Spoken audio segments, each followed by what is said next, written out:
नमस्कार साथियों, तो फिर से आप सभी का स्वागत है हमारे रीजनिंग के एक और नए वीडियो में। तो अगर आप 2025 में आने वाले किसी भी गवर्नमेंट एग्ज़ाम की तैयारी कर रहे हैं, जैसा कि हमारा डी का जो एग्ज़ाम है वो 4 फरवरी से शुरू होने वाला है, तो आप वीडियो को लास्ट तक देखिएगा क्योंकि इसमें जो सबसे ज़्यादा क्वेश्चन लिए गए हैं वो एसएससी जीडी के लिए गए हैं और ये प्रीवियस ईयर ये 2023, 22 और 19 के हैं।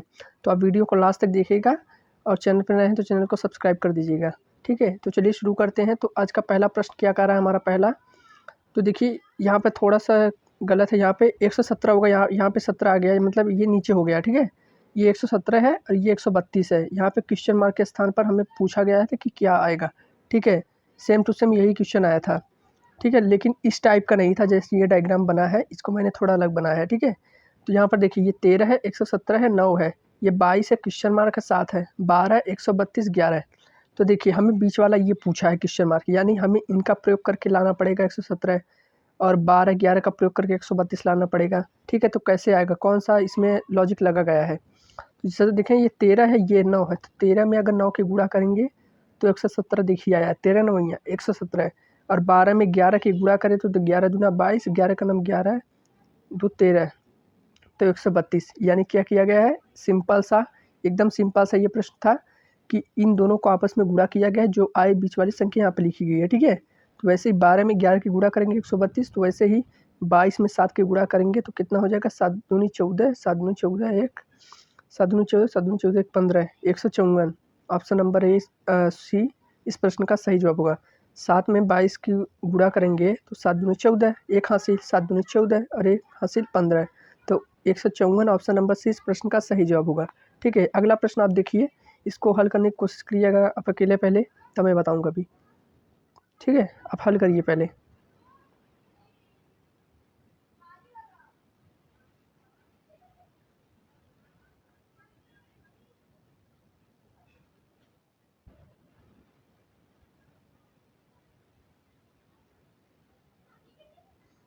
तो बताएँ आपको क्या कहा गया कि भी एक्स वाई जेड ताश खेल रहे हैं, एक्स वाई के बाएं हैं और भी जेड के दाएं हैं। अगर एक्स पश्चिम की ओर मुख करके बैठा है तो भी की किस दिशा की ओर मुख करके बैठा है, ठीक है? हमसे ये पूछा गया है। तो हम डायरेक्शन देखते हैं पहले क्या है। देखिए ताश खेल रहे हैं, भी एक्स वाई जेड यानी टोटल 4 लोग हैं, ठीक है? कोई यहाँ पर बैठा होगा, कोई यहाँ पर, कोई यहाँ पर, कोई यहाँ पर। अब गोल गोलाई में बैठा होगा, ऐसा तो नहीं है कि भी यहाँ पर बैठा होगा, एक्स वाई जेड ऐसे लाइन बाई लाइन तो नहीं बैठेंगे, क्योंकि ताश खेला जाता है तो एक सर्कल में एक तरह से बोले तो खेला जाता है, ठीक है, गोल में। तो यहाँ पे पहला कहा गया है कि एक्स पश्चिम की ओर मुख करके बैठा है। एक्स को अगर यहाँ पे बैठा देंगे तो ये पश्चिम की ओर मुख करके बैठा है, यानी इसका मुख इस तरफ है, ठीक है? इसको चलिए बाद में करते हैं, पहले देख लेते हैं दाएं और बाएं। एक्स वाई के बाएं है, एक्स वाई के बाएं है। अगर वाई ये है तो वाई के बाएं, एक्स है, बाएं का मतलब इस तरफ, ठीक है? दायां इस तरफ होता है, ठीक है? तो यहाँ पर हो जाएगा एक्स, ठीक? ऐसे भी बैठा सकते हैं या कुछ इस तरह से ऐसे भी कर सकते हैं बायां। ये कहा गया कि एक्स पश्चिम की ओर मुख करके बैठा है, यानी एक तरह से बोले इसका मुख इस तरफ है। फिर कहा गया है कि भी जेड के दाएं है, भी जेड के दाएं है, एक्स पश्चिम की ओर मुख करके बैठा है। ये ठीक है, उधर का मुख करके बैठा है, तो हमें ऐसे नहीं बैठाना पड़ेगा।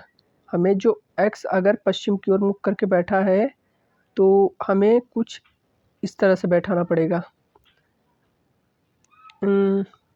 वाई को ऐसे, अगर एक्स पश्चिम, ईस्ट इधर हो गया, वेस्ट नॉर्थ साउथ, यानी ईस्ट की तरफ अगर बैठा है तो एक्स पश्चिम की ओर, एक्स वाई के बाएं है, एक्स वाई के बाएं है, तो यानी अगर हम यहाँ पे वाई को बैठा दे तो बिल्कुल सही है, यानी ऊपर बैठाना पड़ेगा नॉर्थ में, इसको नॉर्थ में बैठाना पड़ेगा। देखिए जब ये इस तरफ, जब वाई यहाँ पर बैठा होगा उत्तर दिशा की ओर, जब वाई उत्तर दिशा की ओर बैठेगा तो इसका मुख कौन सी दिशा में होगा, वाई जब उत्तर दिशा की होगा तो इसका मुख दक्षिण दिशा की ओर होगा, और ये जब पूरब में बैठा होगा तो इसका मुख जो होगा वो पश्चिम दिशा की ओर होगा, ठीक है, वेस्ट की तरफ, ठीक? तो वाई जब इधर बैठा है तो इसका जो हाथ होगा बायां वो इसी तरफ तो होगा, यानी वाई के बाएं एक्स बैठा है, सही है, ठीक? फिर कहा गया है कि एक्स वाई के बाएं है, ये हो गया, भी जेड के दाएं ओर है, भी जेड के दाएं ओर है। अगर हम जेड को यहाँ पे लिख दें तो ये भी नहीं हो जाएगा, भी जेड के दाहिने ओर है, जेड का दाहिना ये होगा, सॉरी ये होगा। अगर ये इस तरफ बैठा है तो इसका दाहिना इस तरफ होगा, यानी भी जेड के दाएं ओर। हमसे पूछा क्या गया है, तो भी किस दिशा की ओर मुख करके बैठा है, तो भी किस दिशा की ओर मुख करके बैठा है, उत्तर की तरफ। ऑप्शन नंबर सी इस प्रश्न का सही जवाब होगा। ठीक है, या तो हम ऐसे भी बैठा सकते थे, यहाँ पर कोई बैठा है, यहाँ पर कोई बैठा है, यहाँ पर और यहाँ पर। ठीक है, ठीक है। तो यहाँ पे कहा गया था y के बाएं ओर x है, x y के बाएं ओर है, तो x को यहाँ पे बैठा देंगे तो इसका बायां इस तरफ ही होगा। ठीक, फिर x पश्चिम की ओर दिशा करके मुख बैठा, बिल्कुल सही इस तरफ बैठा है। और फिर कहा गया था भी जेड के दाएं ओर है, भी जेड के दाएं ओर है, तो इस तरफ बैठा है। जेड के दाएं ओर कौन सा हो जाएगा, भी अगर इस तरफ ताकेगा, यानी अगर ये पूछे कि जेड का मुख किस दिशा की ओर है, तो जेड का मुख जो होगा वो हो जाएगा पूरब दिशा की ओर, ईस्ट डायरेक्शन की ओर है। अगर भी का पूछे तो वो उत्तर दिशा की ओर है, तो ऑप्शन नंबर सी इस प्रश्न का सही जवाब होगा। हमें देखिए लाइन बाय लाइन बैठाना पड़ेगा, ये थोड़ा सा मतलब डिफिकल्ट कर सकते हैं इसको, अच्छा पूछा गया था। अगला देखें, बिनी 16 किलोमीटर पश्चिम में चलता है, दाएं मुड़ता है, 12 किलोमीटर चलता है, फिर लगातार 2 बार बाएं मुड़ता है, जिसमें क्रमशः 8 और 12 किलोमीटर चलता है। ठीक है, अंत में दाहिने मुड़ता है और 10 किलोमीटर दूरी तय करता है। अब वह अपने मूल स्थान से कितनी दूरी पर है? ये ऑप्शन गलत है भाई, ये ऑप्शन कहाँ से आएगा, ये तो यहाँ पे डिजिट होना चाहिए था। चलिए कर लेते हैं पहले। बिनी 16 किलोमीटर पश्चिम में चलता है, ठीक है, यहाँ पर 16 किलोमीटर पश्चिम में चला, फिर दाएं मुड़ा, इस तरफ कितने किलोमीटर, 12 किलोमीटर, फिर लगातार 2 बार बाएं, इधर जाएगा तो एक बार इधर बाएं हो जाएगा, कितना 8 किलोमीटर, फिर एक बार बाएं मुड़ेगा यानी यहाँ पर 12 किलोमीटर, यानी इसी के बराबर होगा। ठीक है, फिर कहा गया कि अंत में दाहिने मुड़ता 10 किलोमीटर, जब इसका मुख उत्तर की ओर होगा, जब इसका मुख यहाँ पे दक्षिण दिशा की ओर होगा, तो ये जब दाएं मुड़ेगा तो इसका दायां इस तरफ होगा। ये 12 किलोमीटर था ना पहले, तो ये किधर हो जाएगा, किधर हो जाएगा, ये हो जाएगा हमारा, ये तो 12 था, पहले इसको 12 लिख देते हैं। दाहिने का मतलब ये इस तरफ हो जाएगा, कितने किलोमीटर, 10 किलोमीटर। फिर कहा गया वो अपने मूल स्थान से कितनी दूरी पर, यानी यहाँ से चलना शुरू किया था, यहाँ पे गया कितने किलोमीटर। ये देखिए डिस्टेंस को अगर यहाँ पे देखें तो ये टोटल था 16 किलोमीटर, 16 किलोमीटर लिख दिया। और ये टोटल यहाँ से यहाँ तक की दूरी 8 किलोमीटर है, 8 किलोमीटर लिख दिया। और यहाँ से यहाँ तक 10 किलोमीटर, तो 10 किलोमीटर लिख दिया, जोड़ दीजिए आ जाएगा 16 8 24 10 34, तो 34 किलोमीटर इस प्रश्न का सही जवाब होगा। यही सही जवाब होगा, ऑप्शन में नहीं दिया था। फिर से एक बार देख लेते हैं।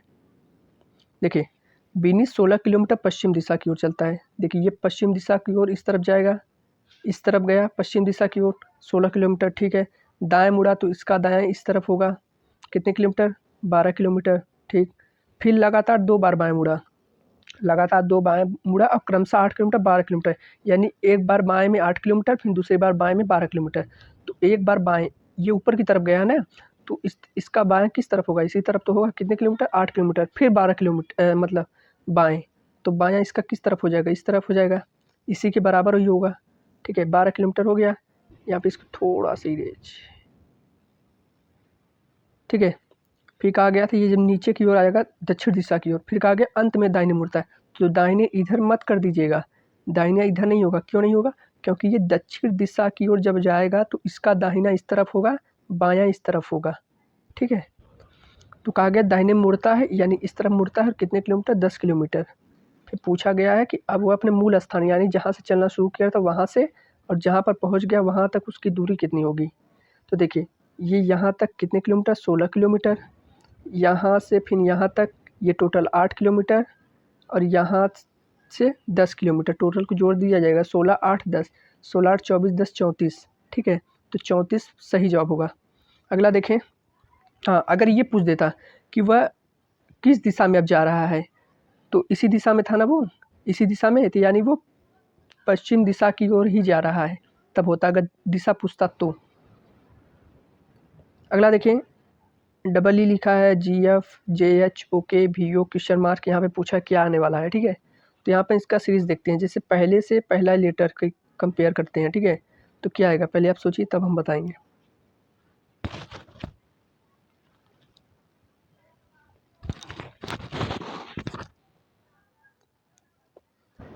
ये तो आसानी सा है, जैसे ई का अगर देखिए प्लेस वैल्यू 5 होता है, जी का इसका देखिए 7 होता है, जे का होता है 10, ओ का होता है 15 और भी का होता है 22।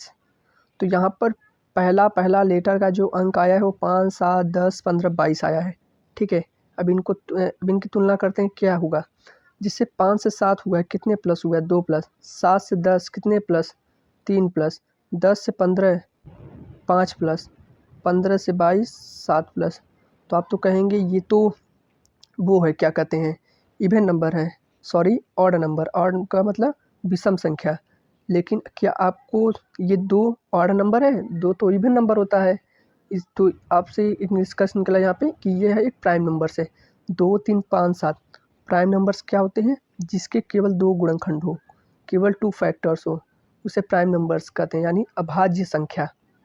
ठीक है, 2, 3, 5, 7 तो क्या अगली संख्या 9 होगी? क्या 9 अभाज्य संख्या है? नहीं, 9 अभाज्य संख्या नहीं है। क्यों नहीं है?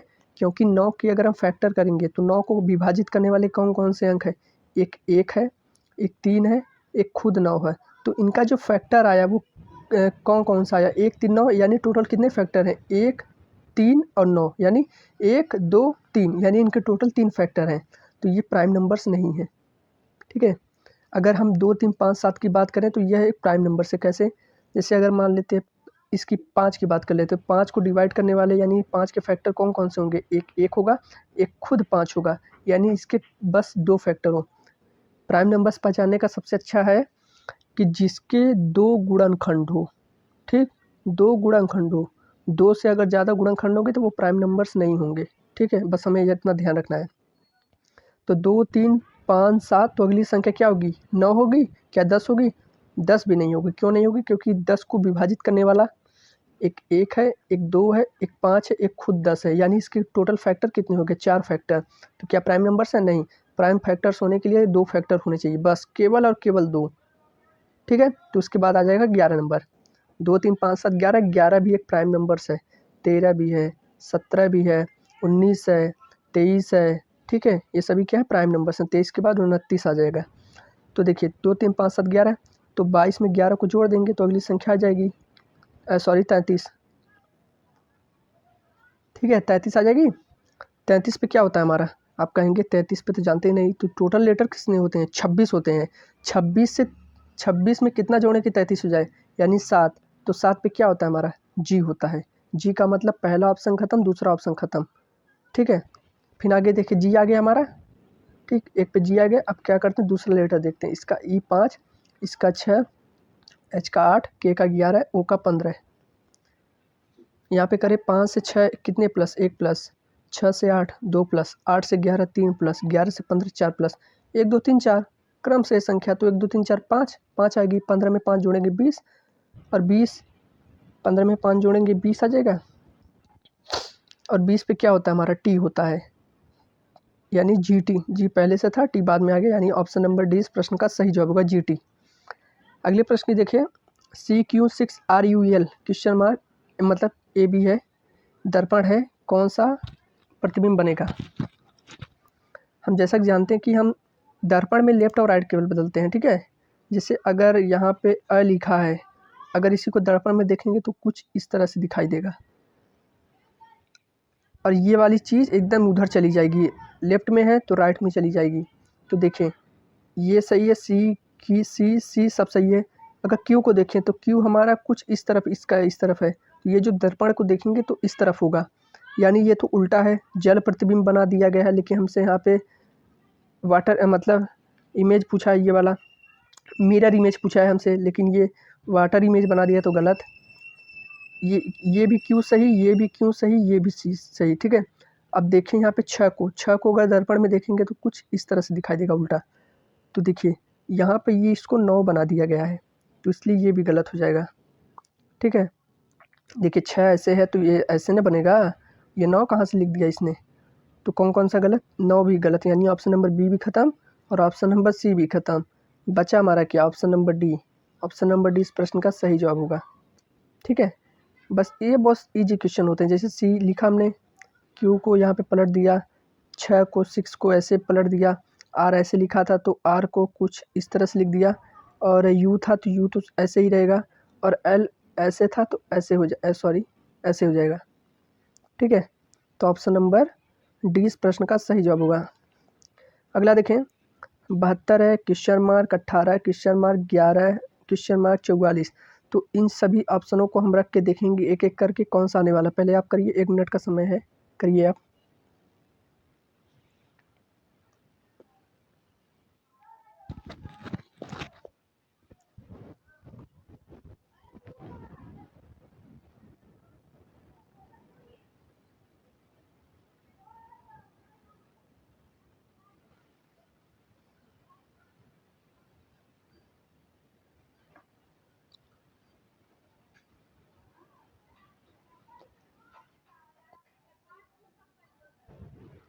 लगाइए लगाइए भाई।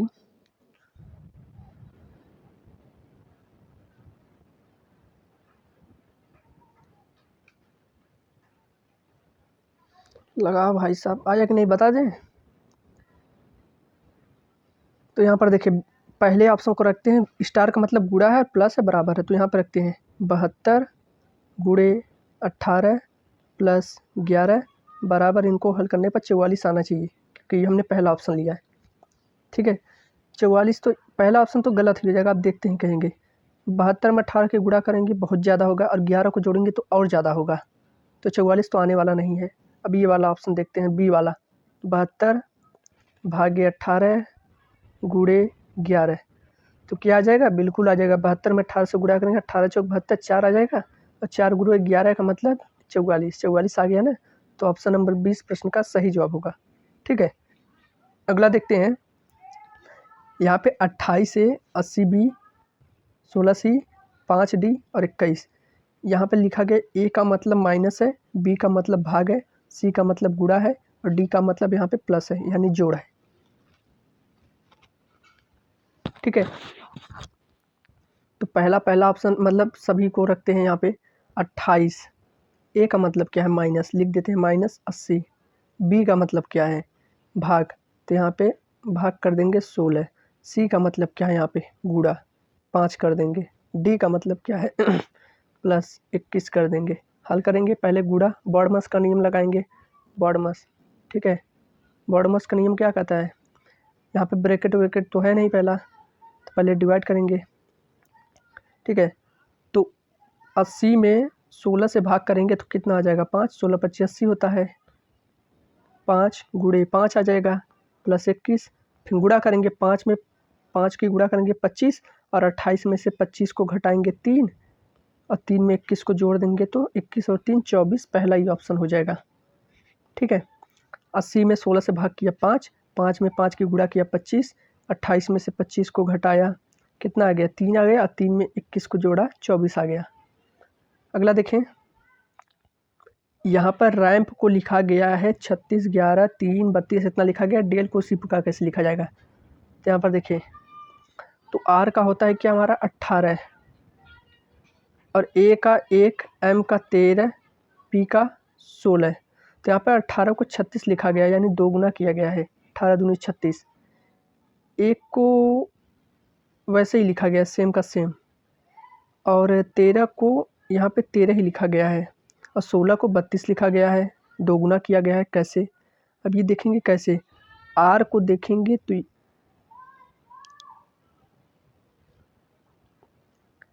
आर को देखेंगे तो ये क्या है, वावेल है कि कॉन्सोनेंट, यह एक कॉन्सोनेंट है, तो हो सकता है कॉन्सोनेंट का क्या दोगुना किया गया है, क्या कॉन्सोनेंट का दोगुना किया गया, ठीक है, लेकिन एम भी तो कॉन्सोनेंट था, ये वावेल थोड़ी ना था, तो इसका दोगुना तो नहीं किया गया 13।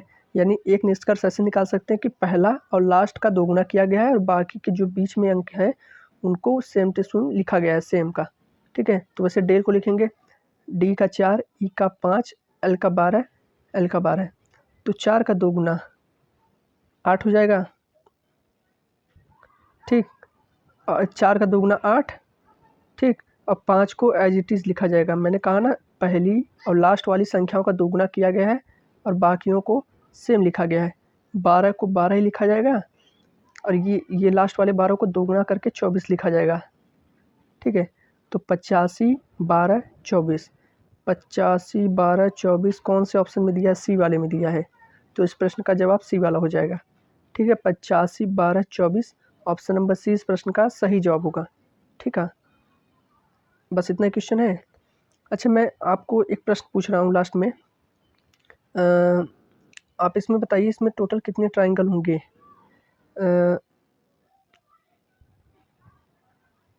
इस तरह से है, रुकिए ऐसे नहीं, देखिए मैं आप बताइएगा, ठीक है? मैं पूछ रहा हूँ आपसे, ऐसा हो गया?